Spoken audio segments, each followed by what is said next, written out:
Hi! In my last entry in this series, I finished off the video by talking about what's coming next for my game. For example, I had planned to design and greybox the rest of the levels for my game, as well as many other things. Let's just say that didn't happen. But let me tell you why. Oh, and if you're new here, welcome! I'm Backware Games, and I've been working on my Fudian game for about 1.5 years now. You know this genre from games such as Jump King, Getting Over It, and of course the recently released Only Up.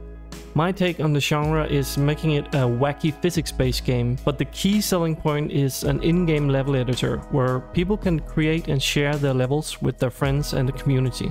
So, let's dive in and take a look.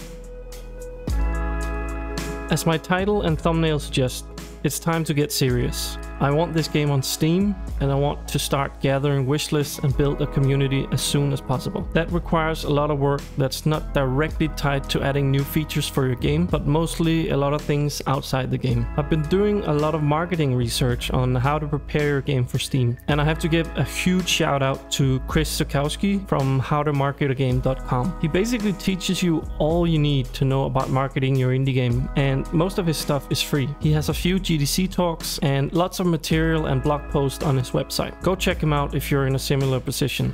So what I found out was, in order to get a good enough Steam page for your game, you need to put a lot of time into making your game look good and varied. Maybe a nice short 30-second trailer is good to start with, and some pretty screenshots showcasing the game, the different biomes, and interestingly enough, UI. If your game only has a single finished biome and not enough variation, you might not be ready for a Steam page yet. Besides that, you of course also need to put a lot of time into researching how similar games of your genre have their page and take inspiration from that, especially around tags and descriptions. And don't forget store page art like the capsule, which is overall the most important one, as well as some eye-catching GIFs.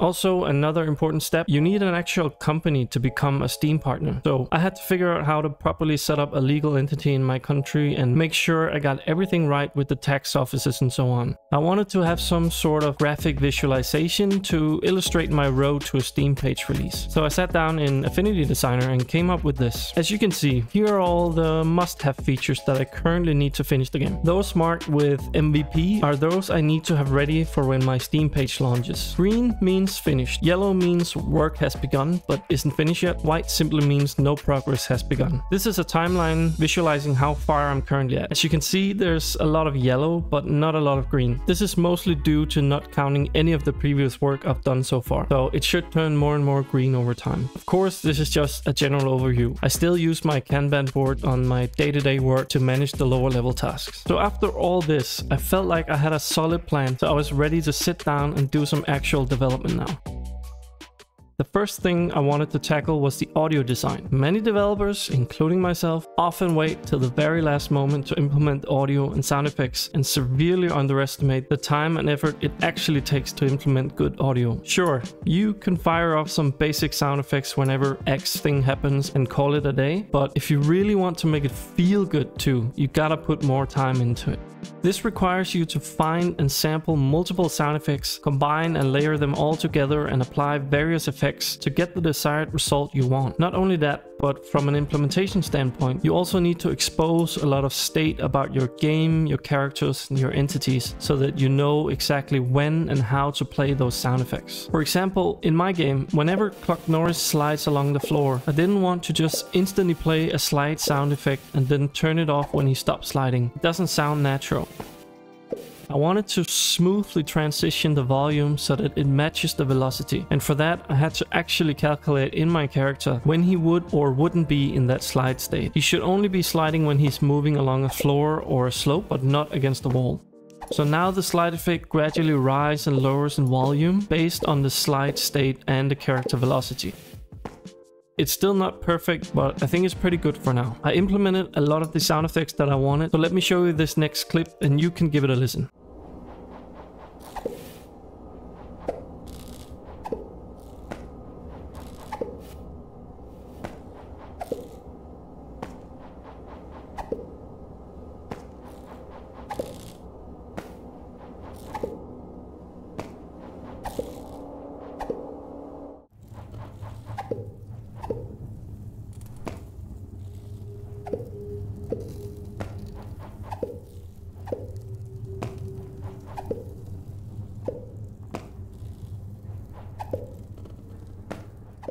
This is my current solution. Lots of room for improvements, but I feel it's definitely giving my game an extra boost in making it feel better overall. Let me know in the comments what you think or where I can improve. And remember to subscribe with the bell on if you want to keep following along my progress.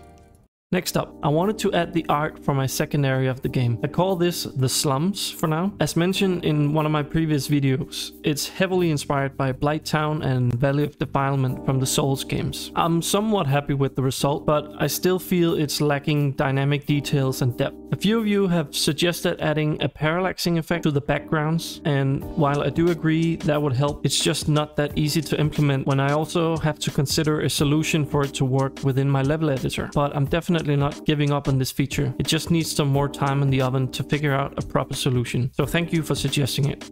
Another small but fun thing I implemented was live split integration. If you don't know what live split is, I'm sure you've seen it before if you watched any speedrun videos. It's essentially this little tool which helps speedrunners keep track of their times and record splits so you can compare against your own previous best times. Normally, live split is essentially just a glorified timer in which you can specify your own splits, also known as checkpoints. And once you reach those checkpoints, you trigger the next split manually. But it's also possible to add auto splitters for your game, meaning live split will automatically trigger a split whenever the developer decides it. This gives you even more precise timing. For this to work though, the developer needs to expose certain variables from the game where live split can read this data and determine the game state. It was a bit of a hassle to set up because there's not that much documentation for auto splitters. But once I got communication between live split and the game, it's actually quite straightforward. I noticed the lack of tutorials on this, so if there's any interest in it, I can make a short video about how I set it up. Let me know in the comments. Lastly, a big feature that I decided I would need for my MVP, since this is a very core part of the game, is the user-generated content, or UGC for short. This means players being able to create their own levels, upload them, and share them with the world. This is a very critical part of my game, since this is what's gonna keep the community engaged and hopefully keep the game fresh with an endless amount of content. I was doing a bunch of research on what sort of backend system I should use for this. The first obvious choice was Steam Workshop, but that's not cross-platform, meaning I would have to find other solutions for platforms that's not Steam. I looked at another one called Loot Locker, which kind of looked like what I wanted. So I gave it a try, but I pretty quickly ran into weird issues and error messages with error codes I couldn't even look up on their documentation. And overall, I didn't really like their API that much. And then comes Unity swooping in with their brand new Unity UGC game services, which does exactly what I want and is also cross-platform. The pricing seems fair too, and it's currently in beta, so it's free for now anyways. But as always with Unity, you gotta take into account that some of their projects only get 90% done and then abandoned. But this seems promising, so let's hope they'll continue supporting it. Implementing it was amazingly simple. Their docs showcase pretty much every use case you can have, except for actually downloading the user-generated content itself, oddly enough. But now it's possible to save and upload levels. Each level gets a cloud ID, which they can share with other users, and they can use this code to download the file to the game and play it. This is obviously not the most intuitive and user-friendly way of doing it, but that'll all be fixed once I work on my UI for the MVP. All the functionality is here at least. And that's pretty much it. I have a fixed goal.